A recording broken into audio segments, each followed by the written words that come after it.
It was described as having a humanoid frame and simian facial features with burning red eyes. The most chilling of all were its massive wings that are reported to have spanned 50 feet from tip to tip. Reports say that the creature was seen circling the area and darting through the ash-filled sky.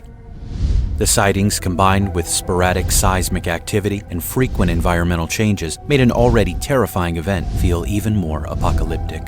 Specific details about individual sightings from the 1980s are scarce.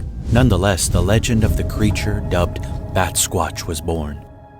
The tales began circulating in local folklore as people in the Pacific Northwest swapped stories of encounters with strange creatures near the volcano. The most notable encounter would occur 14 years after the eruption. It was a quiet night in 1994, the kind where the world feels just a little too still. Brian Canfield, a teenager at the time, was driving along a remote road near Mount Rainier, Washington's other looming giant, when his truck sputtered and died. His engine cut out, the headlights dimmed, and an eerie silence wrapped around his truck like a weighted blanket. Then, out of the darkness, it appeared.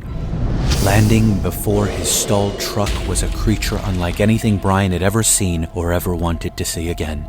Towering and menacing, he described the 9-foot behemoth as almost humanoid, but its enormous, leathery wings and fur-covered body betrayed its inhuman nature. The fur had a bluish hue under the light of the moon, and its piercing yellow eyes cut through the darkness, locking onto him in an unbroken, unsettling stare. He later described the eyes forever etched into his mind. Its eyes were yellow and shaped like a piece of cake with pupils like a crescent moon. The mouth was quite large with white teeth, but no fangs. The face was like that of a wolf. Under the gaze of those eyes, time seemed to hang in the air. Neither Brian nor the creature moved, as if the world itself was holding its breath.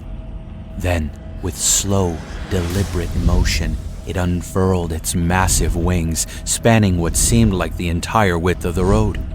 A few powerful beats, and it launched itself into the night sky, disappearing into the shadows as suddenly as it had appeared. Brian sat in stunned shock for how long no one knows, but out of nowhere his truck roared back to life, as if whatever had stalled it had been released after the creature's departure. Though 50 miles north of Mount St. Helens with wings that large, it would only take about an hour, maybe less depending upon flight speed, and even less than that if its origins are otherworldly. With variations from the 80s encounters, the event still felt tethered to the same primal energy that seemed to pulse through Washington's other volcanic peak.